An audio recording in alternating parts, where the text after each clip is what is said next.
Neveh! And with that one word, I became part of a brotherhood. Hey guys, Nachum Kligman, aka Richie Kligman. 25 years ago, we celebrated today's the 25th anniversary of our first year Neveh. How incredible was that year? How incredible was the relationships we made? It's been absolutely unbelievable. With the in my 43 years of being in this world, I think that first year Neve was the greatest year of my life, and I don't see it ever having a better year. Shana Rishona comes maybe second, but in terms of foundation, in terms of building, in terms of the friendships, in terms of what I've learned and the person I became, I think that first year Neve was the most impactful year of my life. I came into Neve without any direction. I came in without knowing what I wanted to do with my life.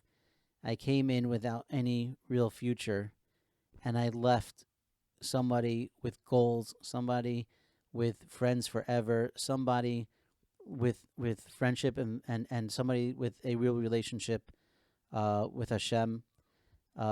It was just the best year of my life, and I hope a lot of you feel the same way. 25 years ago, guys, 25 years. It is so good to reconnect with you through this uh, audio presentation. Presentation. I don't know if presentation is the word, but whatever. I do have a podcast, but this is not really a podcast episode. This is more like a life episode. I want to walk down memory lane with you guys. So many great things. Obviously, we can't get to everything, and of course, a lot of the memories I have were mostly related to me, but just because they're my memories. But I think I had a relationship with every one of you guys. I was part of every clique. I was part of every, friendship, and I had such great, phenomenal memories. Some of you guys, I'm friends with still to today, and it was just an honor to be, part of that year, 1991, and to experience what we did together, and to never forget that year, as Rick the Ruler, Eric File used to say, just like Nam, baby, just like Nam. Anyway, we're gonna walk through some of these memories. I'll tell you some of the stories, and it'd be good to reconnect. So definitely, reach out to me, say hello. You can send me an email, kligman@gmail.com, and I'd love to hear from you. And let's do this. Let's talk about some of these memories. Let's start off with probably what was my fondest, my greatest memory from our first year. Let's see if you guys remember this. I think it was the first week of Neve, and I guess some of you guys will remember this story. We were coming home from town. I guess it was Thursday night, and I was in a cab with 6 other guys. One of those Chevroots. Remember those 7-seaters? And we get to Telstone, and I guess it must have been 12:30, 1 a.m. Who knows what time it was? And I guess we may or may not have been drinking. Probably we were drinking, but it was pretty late, and our cab driver would not take us up the hill. And I was like, "What do you mean you won't take us up the hill?" And he's like, "Stay shekel to take us up the hill." That everybody had to give him another 2 shekels in order to go up the hill. So there were 7 of us. I think Peretzman was in there. Myself. I remember Judge was there, and I forgot who else. But in any case, what happened was, I think some of you guys, I think most of you guys just walked out and walked up the hill, and I was like, "There's no way I'm walking up that hill," but I'm not paying 2 shekel more either. It was kind of like it was a disturbing argument I had in my head. Do I pay the 2 shekels or do I walk up? Well, I didn't want to do either, but anyway, I got out of the car without paying the 2 shekels more, and then Judge followed me. Was the last guy out of the car, and the cab driver got out of the car and grabbed. And that's what happened. Was I think I didn't pay, or a few people didn't pay 2 shekels more to take us up the hill. And because I said, I guess I said that I'm not paying my full amount if he's not taking us up the hill, so I probably owed him 2 shekels. Fine. So I get out of the car, and then Judge gets out of the car, and I guess he was missing 2 shekels, and he takes Judge and takes him by the jacket, and he grabs Judge's jacket, and Judge grabs it back, and it's like, get off my jacket. And then I turn around. I think most of the guys walked up the hill already, but I walked back to the cab driver. I said, I started, yelling at him, give him back his jacket, and he says someone didn't pay me 2 shekels. I said I didn't pay you 2 shekels, so you didn't take us up the hill.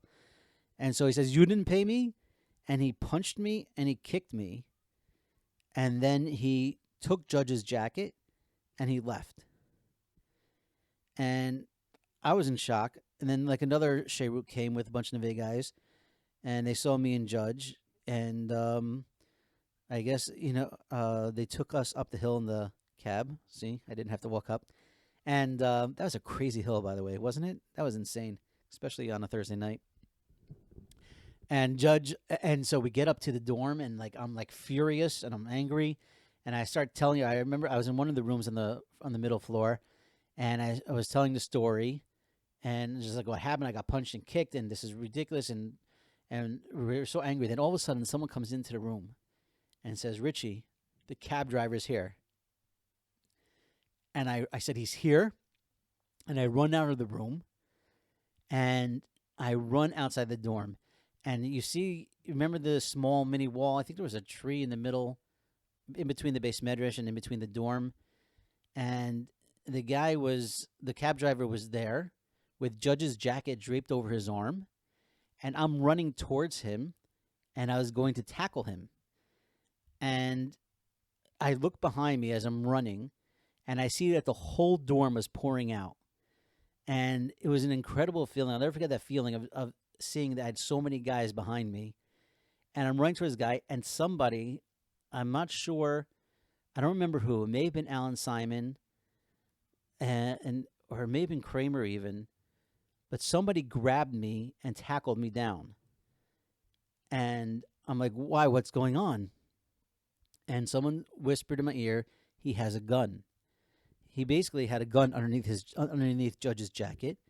And he just kept saying, give me 2 shekel, give me 2 shekel. And no. And I remember Matis was arguing with him. He says, okay, we'll give you the 2 shekel, but did you have the right to punch and kick me? And he just wouldn't answer. And Matis kept, and by this time, the guy was surrounded by Neveh guys. The whole entire dorm emptied out and was surrounding him.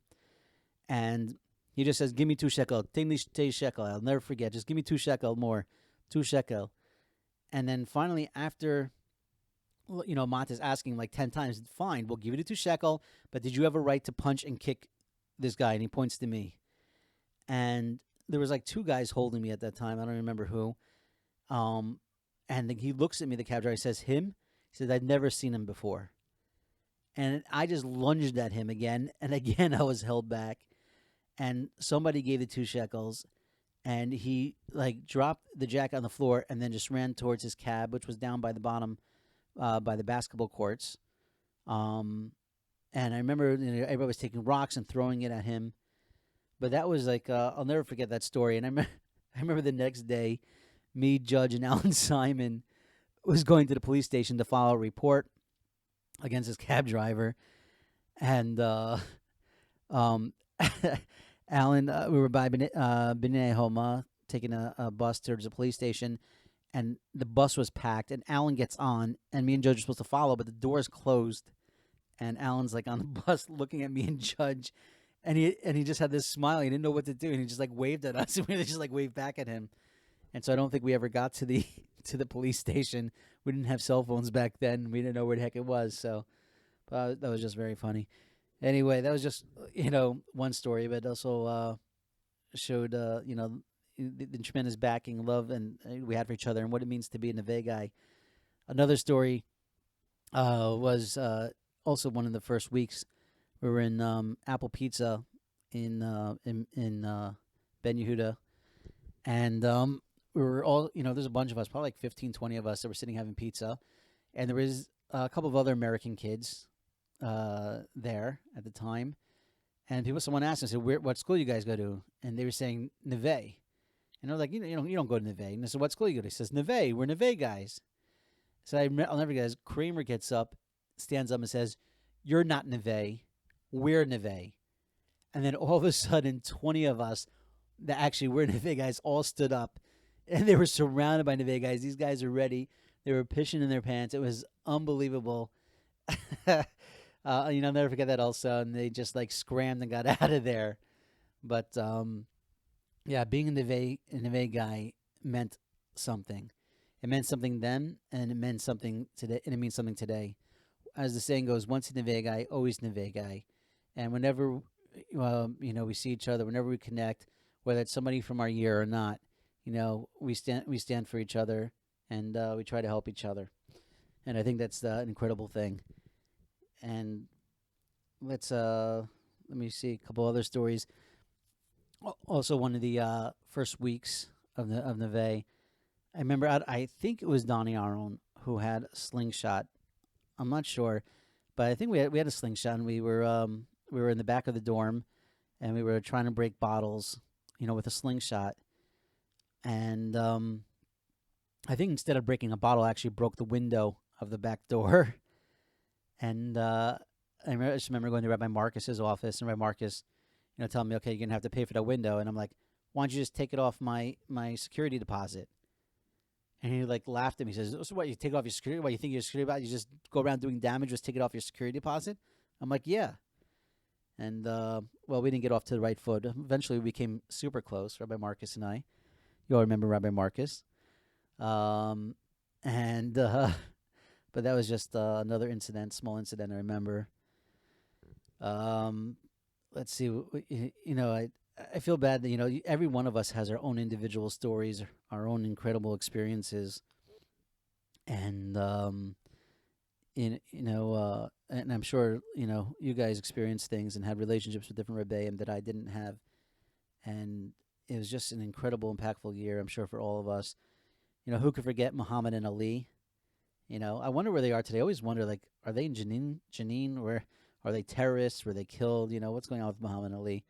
I always have this vision that like one day, chas v'shalom, but I'm gonna get kidnapped, and then like they're gonna bring me to the leader, and it's gonna be Muhammad, and he's gonna be like, "Hey, Richie, how are you? Don't worry, he's a friend of mine. It's okay." He's gonna let me go.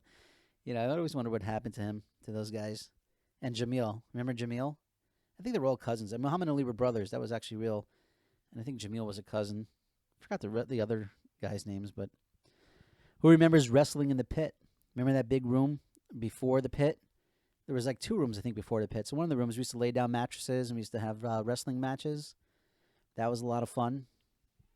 Who remembers the great eggplant protest? Remember once a week or once every 2 weeks we used to have this horrible eggplant tomato sauce that for some reason Rabbi Marcus thought that we would enjoy. And not only didn't we enjoy it, but neither did any of the Kola guys or neither the Rebbeim. And we actually had a protest, and I think every single Rav and Kola member and the Neve guy signed the protest against the eggplant. And that was the last time they ever served it. So that was funny. Who remembers Dan Tansky and David Weil? Huh? I bet that brings a flashback. So first of all, I found Tansky and Weil when preparing for this little episode. I found them both on Facebook. And I befriended both of them.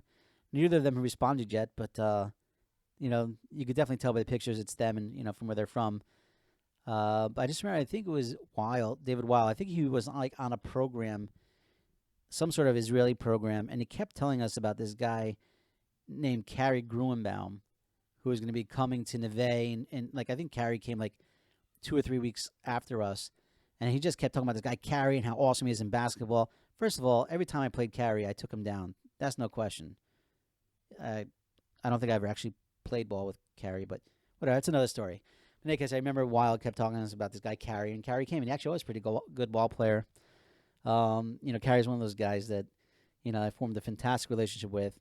Yeah, I ran into him a few years ago. He invited me over to his home. We were schmoozing, had the greatest time. Yeah, I love seeing from him and hearing from him. And it's funny thing is, like, I remember this from Eitan G.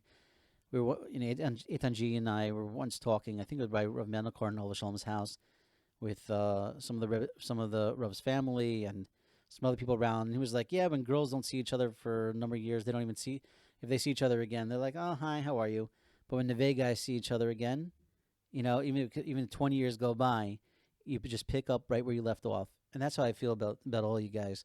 I know if we see each other, if we talk to each other, there's this camaraderie that, Just we just always have that friendship, always have that connection. And throughout the years, I've bumped into a lot of you in different business ventures I was in. I got a lot of advice and help from the Neveh guys like Zalmi and Stephen Cops that helped me made some good connections for me. It's like without even batting an eyelash, we're there for each other. Even 25 years later, we're still there for each other. Who remembers the Eitan G Sammy Berg fight? I don't even know where Sammy Berg is. For some reason, I don't remember. I don't think Sammy was our first year, but I don't remember Eitan G being there our second year. Maybe Berg was our second year, my second year. All right, forget it. We're not going to talk about that Berg G fight, but that was an incredible fight for those of you who remember. Of course, there's the war. 1990-91 was the year of the war. That was an unbelievable year. That was an unbelievable experience. Who gets to live through that all the time? So I remember just some memories from there. First of all, when George W. Bush, no, George W., George G.W., whatever they call him, Senior Bush, when he made his announcement that any American citizens in Israel should leave. All right, so first of all, I remember that every single Neveh guy got a phone call from their parents to come home, except for me and David Spira. And so I just remember Spira and I, laughing about that, like, what's going on. And I called my parents, like, no, we're sure you'll be safe, you'll be fine. I forgot what Spira's parents said, but I remember that was funny. I remember that. I remember the first siren. That was the craziest because first of all, when America attacked Iraq, I'm sorry, and we should have attacked Iran. But when America attacked Iraq that night, like we all had our gas masks out and we were all like wandering the halls till like 1 o'clock in the morning. And I have a great picture of me and Eitan just hanging out in the halls, and it was an incredible, weird feeling thinking that any time we're gonna have to run to our sealed rooms and what that's gonna be like. And then the siren goes off. I think like 2:30, 3 o'clock in the morning. I forgot who was on call. I think maybe it was Bernheim that was going around waking up people. But everybody, all of a sudden, people start slamming all the doors. Siren, siren, and we all ran into our, I think, 3 sealed rooms. Everybody was assigned to a different room. I remember in my room, Yankee Horowitz, he was a second-year guy that year, but actually, Yankee today lives across the street from me, and we're still pretty friendly. See him a couple times every week. And Yankee was the guy who was listening to the radio in Hebrew. I remember on Shabbos we had the radio on and with headphones, and he was like under the desk in the room, like listening to headphones, just in case we had to hear anything about when siren goes off. But I remember, I think that first time, I think we were in the rooms for like 3.5 hours, and that was the longest we actually ever had to stay in the room. I remember another time I was eating by the mosh. I think that's one Shabbos for the war, and the siren went off. And I was like, there's no way, as much as I love the mosh, and I do love the mosh, but there's no way I was going to stay there. I thought it could be 3.5, 4, 5 hours in a small room with him and his entire family, and I think there were some other people there. So I decided, you know what, I'm going to make a break for it and run up to Neveh. And I remember it was Shabbos. I'm running up the hill like there's no tomorrow, and I was insane. And the siren's going off, and who knows how many seconds going by, and there's like a police jeep or an army jeep, going behind me, yelling at me to move it. And I'm like out of breath. And I'm like, I felt I was in the war. I didn't know what was going to happen. And like, I run into the door, I run into the room. And Rav Londi was like, where were you? And he started screaming and like, how, but, oh my gosh, that was one of the most terrifying times of my life. I remember also that first night, the first siren that David Wolf slept through it. That's right. Nobody could wake him up. And I remember Rav Londi being very upset at him that he didn't wake up. And so David actually missed that first siren. Also, I remember, this is a great story. I don't know, a lot of you guys may not know this. I think it was when Josh Bernheim, who I knew from JC. I believe he got engaged somewhere in the beginning of the year.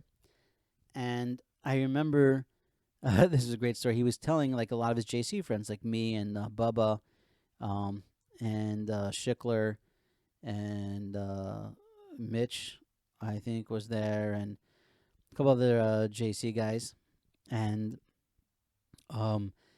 then like I think I had told Montes that Josh Burnham just got engaged. So Montes, he's like, "Oh my gosh!" And Montes decides to get all the Neveh guys into his room so that we can make the big announcement. So he calls all of us into his dorm room, and he has all the alcohol he confiscated from us, and he starts giving out shots of liquor. And then I go back outside, and I'm like talking to Burnham, and Burnham is like, "Don't say anything about it. We don't want anybody to know." I'm like, "Oh, no one's supposed to know."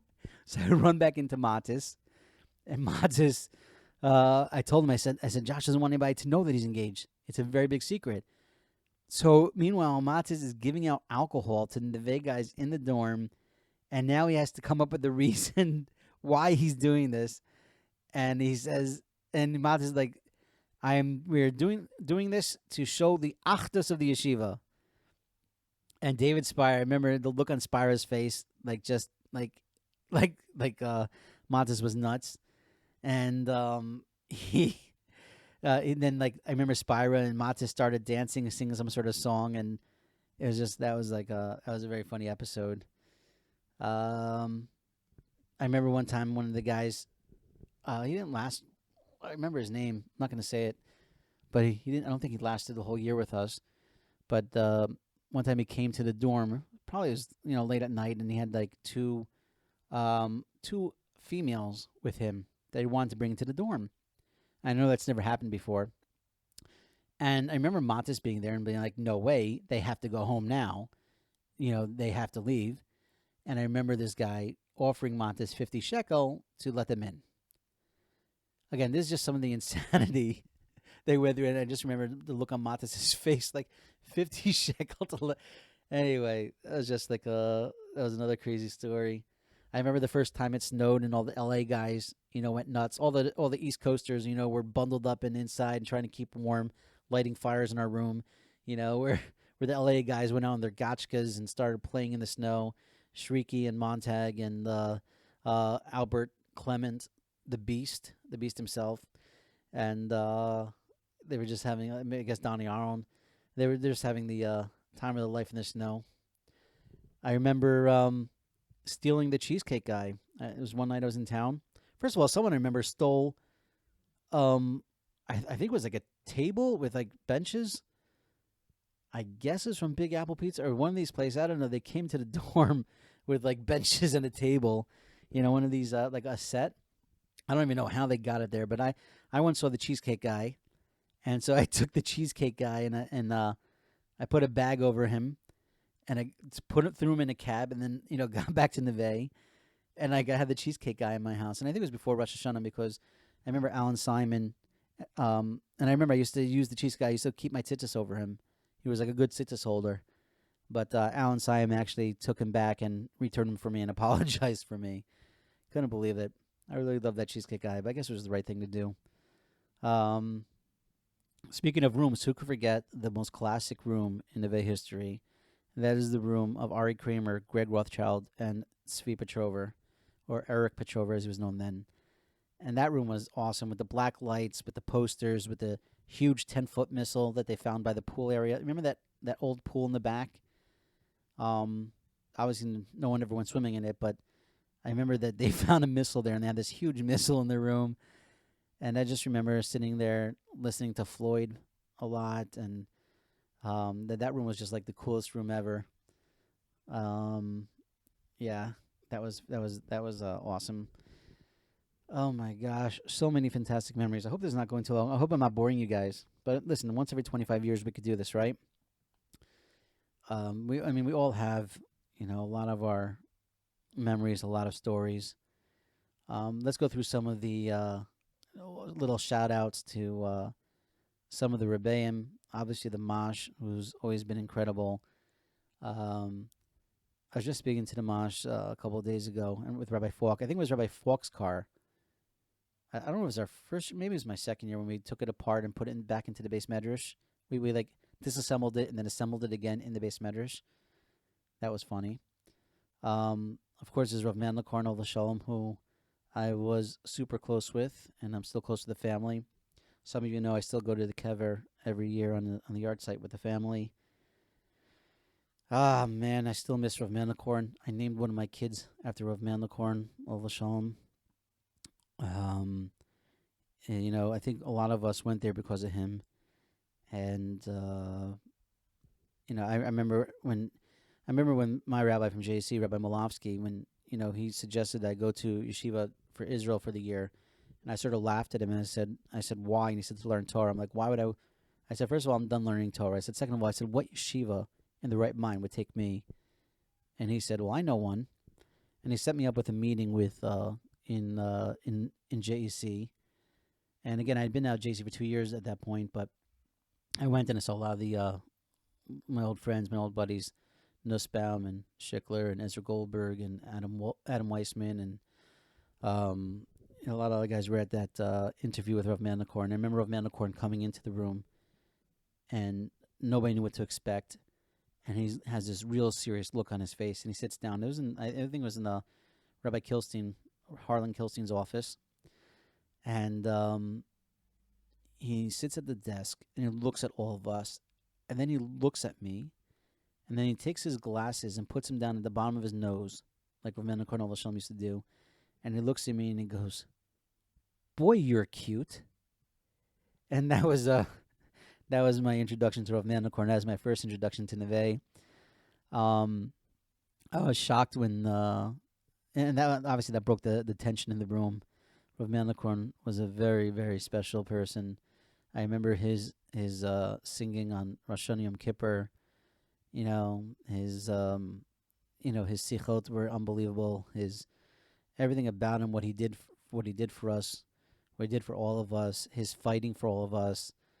I have a lot of great personal stories about Rav Menachem, and he'll always remain very, dear and close to my heart. And I'm still hurting that I don't have in my life. He was, I thought he was going to be there for me forever, and he was taken away from us, way too soon.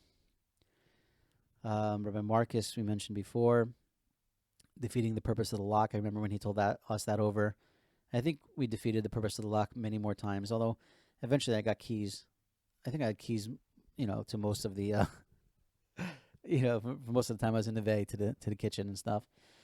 What was that other story? Oh yeah, I remember I used to be a vecker in the mornings because we got the free washer dryer tokens when you vecked, and so I remember vecking everybody, waking them up, getting them out of bed, and then going back to sleep myself, not going to chakras. And I remember people complaining to Rabbi Marcus. And I remember Rabbi Marcus called me to the office and says, "You're a vecker?" I said, "Yes." He said, and we give you washer dryer tokens. I said, "Yes." He says, "And when you wake up every morning, what do?" I said, "I go back to sleep." And he says, "How do you wake people up in the morning to go to shul and you go back to sleep yourself?" I said, "Because I'm tired." Anyway, he said, "Either you go to chakras or you can't vec anymore." So I think that's how I started going to chakras, because I really like those free washer dryer tokens. Man, that was awesome. Weren't those great big washing machines and dryer and fighting over who gets to use it when, what was it? I think one washer, one dryer? Or was it two washers? I don't even remember now. But when you have like 90 guys that all have to do the laundry, and it all takes time, and you have to go up and down the stairs, that was a pain in the neck. At least we had the bar down there. Remember Rav Slavin's bar? That was good. We used to get some good sandwiches, good drinks, candy. That was fun. It definitely beat the pit food until I started becoming the cook. Remember who was the cook there? There was a Rabbi, was it Goldberg was his name? The older man who ended up helping that first year. Forgot his name. I know he was nifter on a bunch of years ago. Let me see. I remember Yossi, the our handyman, our caretaker, the guy who used to beat the Arabs for us. Remember the time that he shechted a sheep in the basement, and there was blood all over the floor? That was fun. I forgot someone took videos of that. Rabbi Gale, I think he was my first Rebbe, but then I quickly moved up to Rabbi Price. Rabbi Gale, sweetheart of a man. I think we gave him too hard of a time, though. I think a lot of the Rabbanim we gave too hard of a time. But, one of the things I love about Neveh is that we're different Rabbanim for every single person there. It's like they covered every single niche, every single type of, of person needed a certain type of Rav, and they had for everybody. They had Chacham Mishan, who remembers Rabbi Mishan. Unbelievable First of all, I think most of the Rebbeim smoked back then. Actually, I don't even know if it's true. I know Chacham Mishan smoked, Rabbi Friedman smoked, and I remembered that we were allowed to smoke in shir, which was unbelievable. That was, that was a pretty cool thing about Neveh. You could really smoke anywhere. Actually, I don't think we were allowed to smoke in the base medrash, but I remember in shir we were allowed to. Remember the shir rooms in the big empty room, the big empty huge base medrash downstairs where we had all our little classrooms. They eventually finished that off, I think. Now it's actually a big base medrash, but that's another story.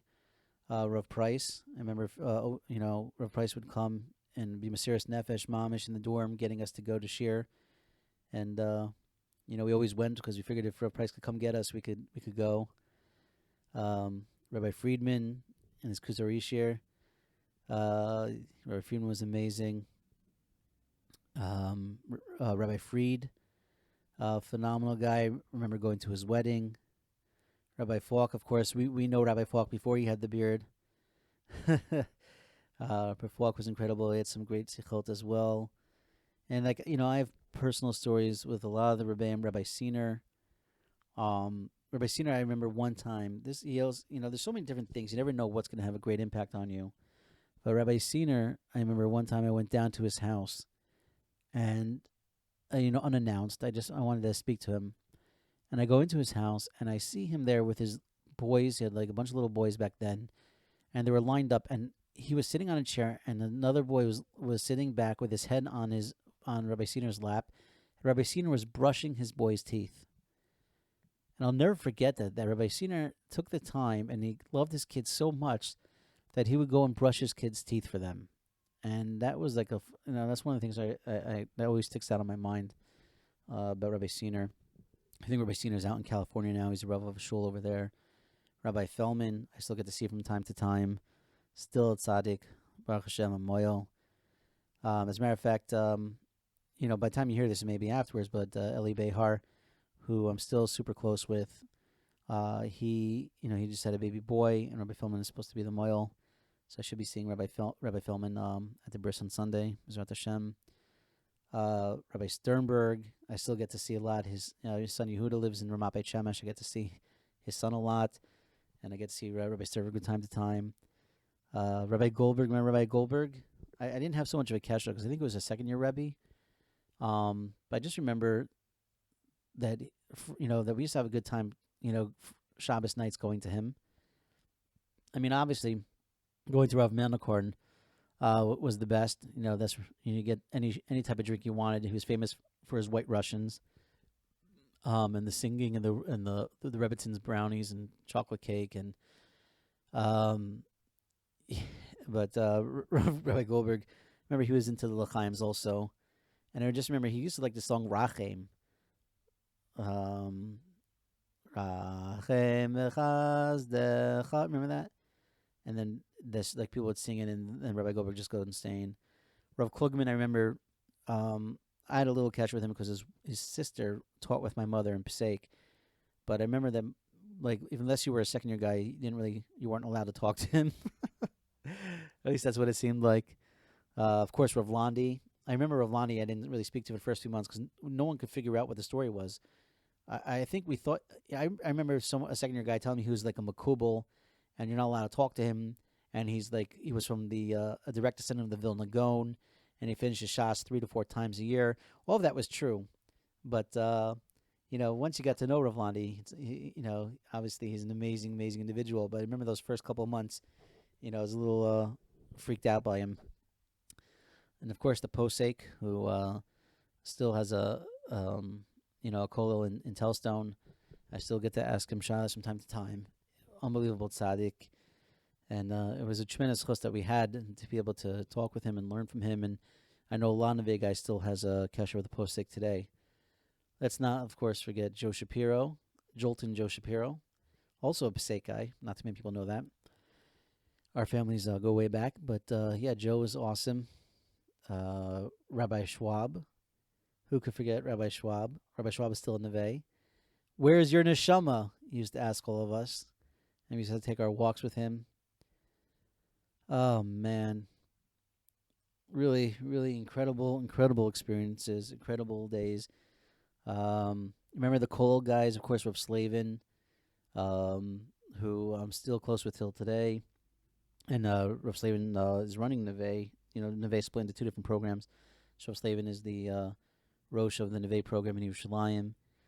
Um, and Ben Sion Weiss, who I haven't seen in 25 years.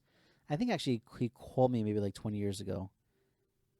I don't remember. A lot of the cool guys I don't remember so well. Shmuel Miller, I do remember. He was super cool back then, probably super cool right now. David Beitler, of course. I'm not sure, was Beitler in the Kol, or was Beitler just doing other things with Shiva? I mean, I know he would show the football games and then and sell a steak, and of course the FI football he was very involved in, or in the Vay Football League. You know, my gosh, Yehuda Zimmerman. I don't know if you guys remember him, but I actually have a chavrusa with him today. He lives in Ashdod. He was the Hasidic guy that used to carry a gun. He was an old Neveh guy, and he used to come and hang out in Neveh from time to time. Again, I mean,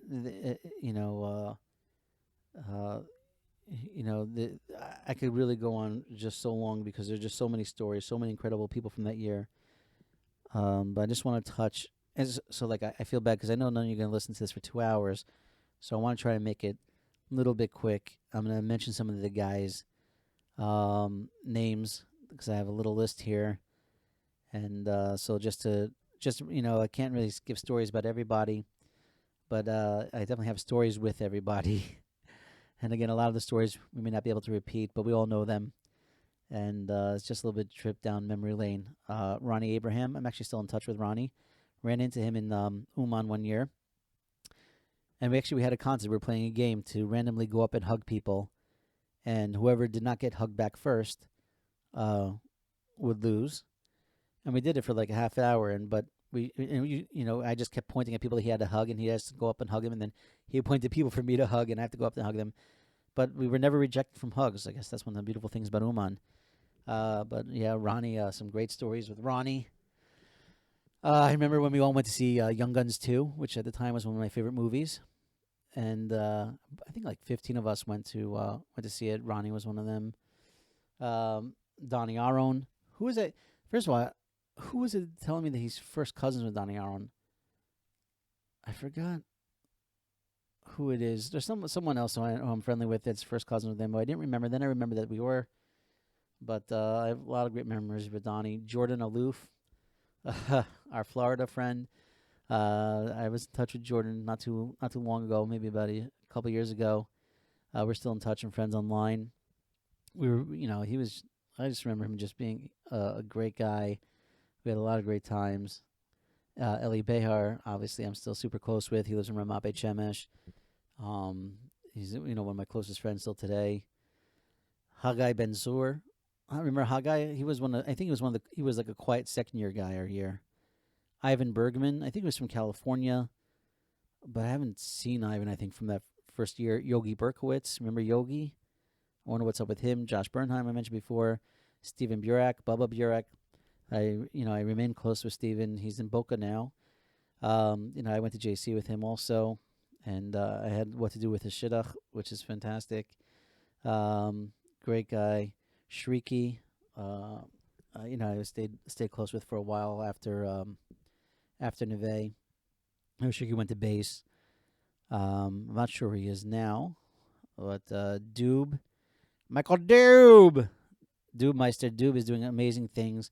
He's involved with giving tickets to sporting events out to kids with special needs and disabilities. Really, and I think he has a gym, or he's a personal trainer, but really does incredible stuff. Kol kavod to him. Aaron Mayer Dudley. Remember Dudley? I have no idea what's he up to, but man, could that guy jam. Man, could he dance. Pinky Eckstein. Remember Pinky? Pinky, man, we're still close. I think he poked me on Facebook. I got to poke him back. But Pinky is, he was a huge part of those years. Incredible guy. Still love the guy. David Epstein. I knew him from high school also, I think. He was from Fairlawn originally. I also am connected to him online. Eric Filer. Rick the Ruler. Rick the Ruler. The guy who we were all in Nam with. Filer actually, after he got married to Samara, I went to them probably for like almost every Shabbos for a couple of years. We became very close. He made a bar mitzvah here in Israel a couple years ago. Me, Behar, got together with him. That was unbelievable. I love Filer. He's living in West Orange now. His older brother Adam was a second year guy our first year. Avi Ferdig was a second year guy our first year. Actually, Avi and I both have kids in the same school. And I just ran into Avi in Parent Teachers Night a couple of days ago. As funny as that is, Herschel Finkelstein. Herschel. Man, I had a great time with him. I was very close with him back in the day. Avi Judge Ginsburg. Remember Judge? His real name was Avi Ginsburg. I always wonder what happened to him. I don't know. But I remember he left early. As a matter of fact, whatever. We're not going to go into the too big story, but there's a guy named Max Gluck, who some of you may remember, and I remember very well because he was my roommate for about a month. But the day that Avi Ginsburg left, I remember Kramer was very close with him, and I think Kramer and Rothschild, maybe Petrover also, took Ginsburg to the airport. And at the same time as when Max left Neveh, and I remember the guys. I remember Kramer and Rothschild came into my room that night, and they'd gotten a pen from Max, and they gave me his pen, and said, "Whatever." It's a long story. I don't want to go into details, but they said, "Hey, this pen is from Max, or we sort of got it from Max for you." Whatever. Some people know the story behind that. Ezra Goldberg. Ezzy is still one of my closest friends in the world. I knew him from JEC. He's still living in Lakewood. He actually has a Hertz rental car franchise. And he's still one of my closest friends. Love that guy, living in Lakewood. Benji Goldhirsch. Want to remember him. I don't know, was he second year or first year? I don't know if I was so close to him. I should have been. I like Benji. I don't remember him, but I'm sure I liked him. I'm sure he liked me. Mitch Glassman. I'm still in touch with Mitch online. We connect every now and then. Classic guy. I think he was an OTI guy. Fantastic guy. Michael Goldstein. I remember Mike. I remember one time he got sick for like a couple of weeks and just kept walking around saying, "I'm sick and I'm gonna die. I'm sick and I'm gonna die. I'm sick and I'm gonna die." Mike, how are? I'm sick and I'm gonna die. Anyway, I love Mike. We became close even past Neveh. Gruenbaum, of course, we mentioned. That guy's doing huge stuff. Has a tremendous love for Klal Yisrael. I think his Shabbos table, I think he has like 30, 40, 50 people every Shabbos at his Shabbos table. If you're ever in like Far Rockaway, you need a place to go for Shabbos, you're hungry, just go to Carrie's house. He'll take care of you. Tamir Gutman. Remember Tamir? I think he was also an OTI guy. I've been in touch with him online. Hackle. Who could forget Hackle? I remember one time I had a very deep conversation with him. It's funny, he appeared rough, back in those days, but he was really softy, and he's a really incredible person. Obviously, the way we presented ourselves, the way we were back then, it's a lot different than how we all turn out, especially as we get older and move on with life. But Hackle was always an awesome person, and I cherish my relationship I had with him, and we're still in touch today. Kobe Haddad, I haven't seen in a while. I don't know what's going on with him. Yankee Horowitz, I mentioned he was second year, first year, lives across the street from me. Carfunkel, Karch, I actually went to him for Pesach one year in Toronto. I think I just had one kid at the time. It's before I made Aliyah. And Karch I was super close with for a while. Still consider him an amazing friend, even though he's so busy being a rabbi. He has a little shul up there. Actually, it's not so little. I think it just actually had a dedication. Some huge shul they just built. Zev Kessin. Zev actually just got back in touch with for the first time in 20-some-odd years. Nasanel Kleinfeld. Remember Nasanel. I haven't heard from him. I don't know what's up with him. Sammy Klibanoff, I'm connected to online.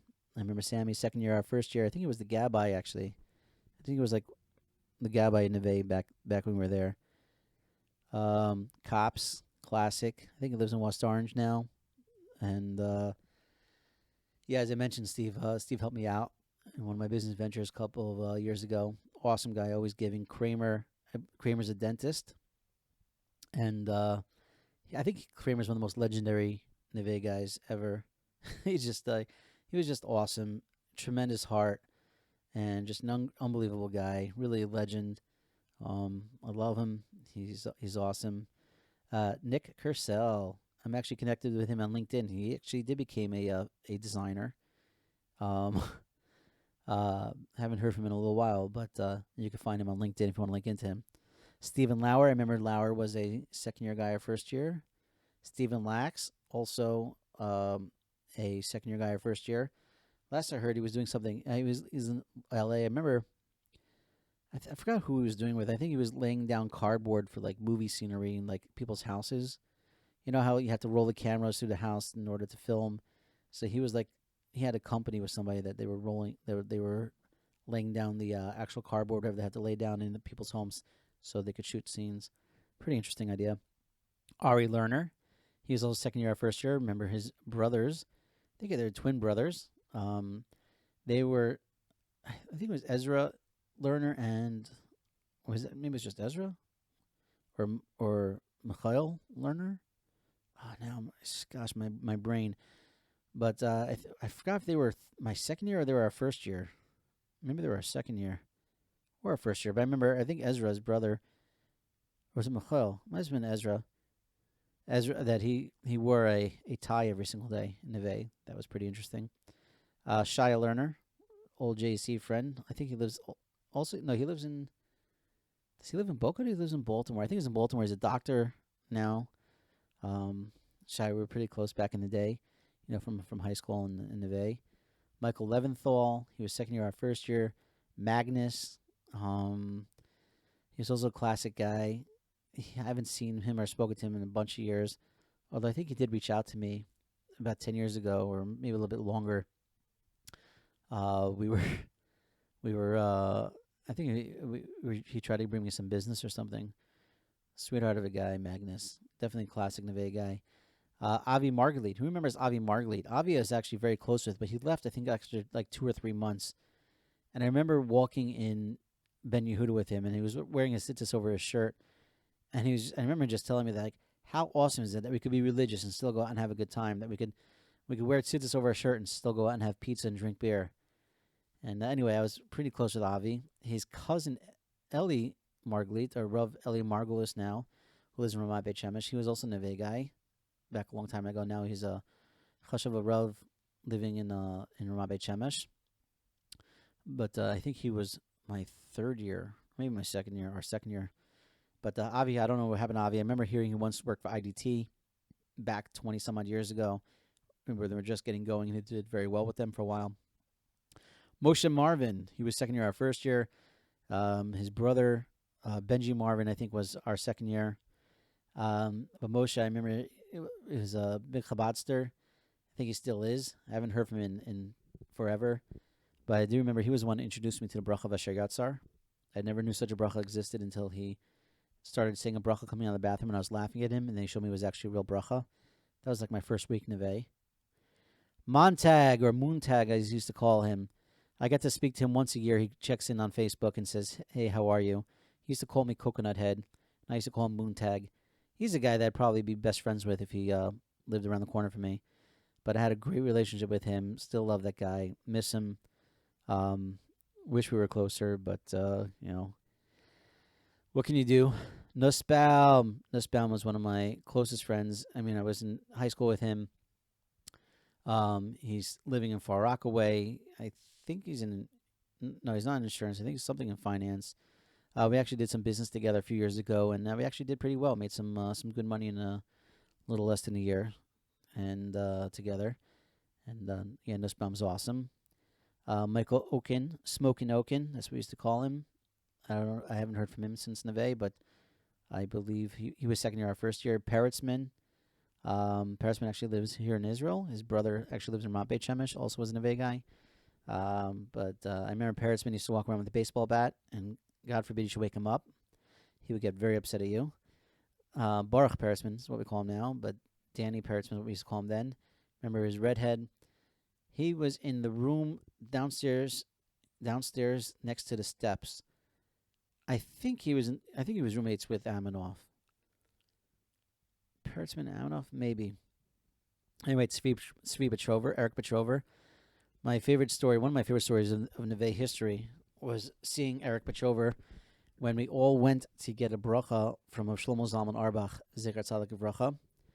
And I remember the Rav Shlomo Zalman Zatzal wasn't feeling well, but first of all, a lot of these Gedolim that we met and used to come and speak to us, we had no idea who they were or how incredible they were. But I mean, I met Rav Shlomo Zalman Arbach Zatzal because of Neveh. And I'll never forget that Tzvi or Eric at the time, that everybody went and got quick bracha and shook Rav Shlomo Zalman's hand. But when it got up to Eric, that he ended up speaking to Eric through the mash, that ended up speaking for like 20 minutes. And I don't know about what happened, but the next thing you know, like Tzvi Petrova became like one of the biggest Gedolim. He's awesome. I remember he went to learn in Passaic for a while, and then I think Lakewood East, and I'm pretty sure he's a Rebbe somewhere in could be still in Lakewood East, or he was in the Mir for a while, and one incredible person he turned out to be. Ayal Ravnoy, I think he was also Chabad. He used to play the guitar a lot out in California. Also an incredible guy. Andrew Rex Wrestler. Remember, he used to call him Rex. He was classic. Mark Rindner. Who remembers Rindner? We used to call him the Joker. I was pretty close with him back in the day. I found him on Facebook, trying to reconnect with him, but haven't heard from him. In a while. I guess like 25 years is a while. Okay, Zami Rosenberg Z. Remember, he broke his leg. I remember he was, it was a real bummer for him. I think it turned out good in the end. I think he said something about it at his Grand Siyum speech. But Z, classic guy, unbelievable person, unbelievable friend. Always, throughout the years, whenever I needed anything from him, he would always be there for me. So love you, Z. Thank you so much. I remember he got close with one of the Cole guys. What's the name? The Hasidic guy. Oh, I forgot his name. Oh, it's a shame. Anyway, yeah, I remember him. Greg Rothschild. Greg I knew from MTA. We were sweat hogs together back in MTA. Me, him, Donnie Silver, who was close with Zalmi actually. And who else was a sweat hog? There was a couple of other of us. Schuster. And Corey Aboff. We were sweat hogs back in MTA, but that was a long time ago. Anyway, so Greg, besides being a huge Alf fan, I don't know if anybody in Neveh knew that, because I think we were sworn to secrecy. We couldn't tell anybody that. But Greg is just like a big, huge teddy bear. Love the guy. I think he's out in Florida. Always will be friends with him. Afshin Sadi, I remember he was a second-year guy, first year. Schickler, still one of my closest friends in the world. He actually, after being in Israel for my first year in Neveh, he didn't leave for like 23 years. He just like stayed. But he's actually in Lakewood now for a couple of years, but he'll probably be back in Israel one of these days soon, I hope. Selingut was a fireman, and he made Aliyah a couple of years ago. Lives here in Israel now. Love Selingut. We were close from JC, and then obviously Neveh. Sweetheart of a guy. Gennady Shepin. Who remembers Gennady? I know my JC guys remember Gennady. Gennady, I was good friends with before Neveh, from JC, and after Neveh. He actually bought me my first computer when I got back from Israel after 5 years. And Gennady, I remember one time he was just crazy with rubber bands. I don't know if you guys remember this, but he was a master at shooting rubber bands. I once sat on my bed in the dorm, and he sat in his bed, and I took a piece of popcorn, and I held it between my fingers, and he shot a rubber band, hit the popcorn out of my hands, and the rubber band stayed on my finger. It was the most insane thing I'll ever remember. But Gennady, I haven't heard from him in about 15 years or so, but I think it's something in computers. Michael Skurnick, I think he was second year, our first year. David Spiegel, I remember Spiegel. I think he had left early. Spira, classic. Love Spira. Tansky, Daniel Tansky, along with David Weil. I told you I'm trying to catch up with them, see where they're at, but haven't spoken to them since they left Neveh. Daniel Tukachinsky. He actually lives in Israel. I got to see him from time to time. Mark Weiss, I haven't seen since Neveh. Adam Weissman, or X as I call him, very close, and from JC, and then Neveh, and then we're still friends to this day. Lives in Lakewood. Awesome guy. David Wolf also. I became very close with post Neveh. Leibish, as we call him today. Seth Wolf. I haven't seen him, I guess, since Neveh. My gosh. And Meshi Yellen, who Meshi also I haven't seen or spoken to in a while, but we were friends with Neveh. In any case, guys, I could obviously go on and on. Each one of you were super important to me and still are super important to me. Each one of us has incredible memories. But, and I really could go on and on, but I think we're getting past an hour now with this little episode.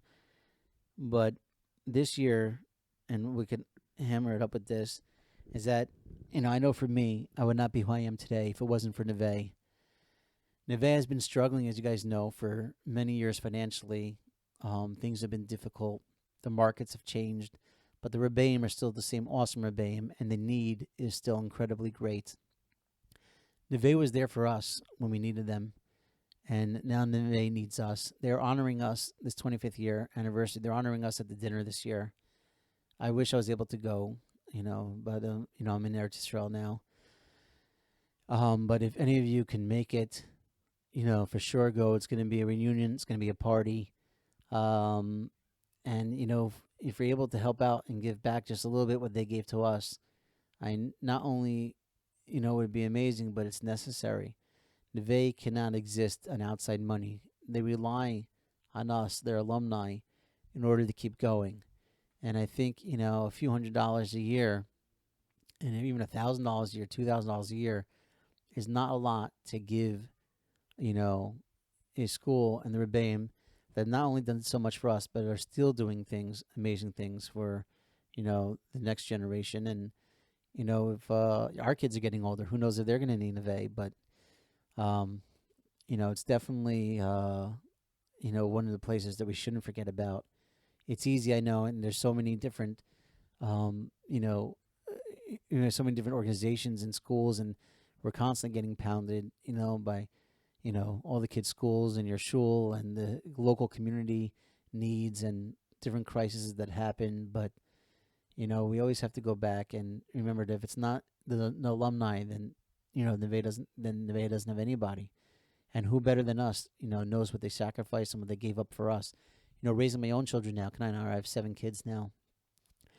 I see what it takes to put into them. And I remember the Rebbeim also had their kids, but they sacrificed so much of their family time by taking us in, by having us over for their Shabbos meals, for their Yontif meals, for making us a part of their lives.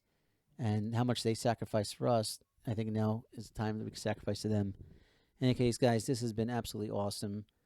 I really love all of you, man. I know it sounds cliche and stuff, and it's a little weird, but, you're grown men telling you that I love you. But, no matter how far, how much a passage of time goes, once Neveh guy, always Neveh guy. And that was really, the best days of my life. And I appreciated all the friendships, and I appreciated everything you guys did for me, and just being there, and just, being there for each other.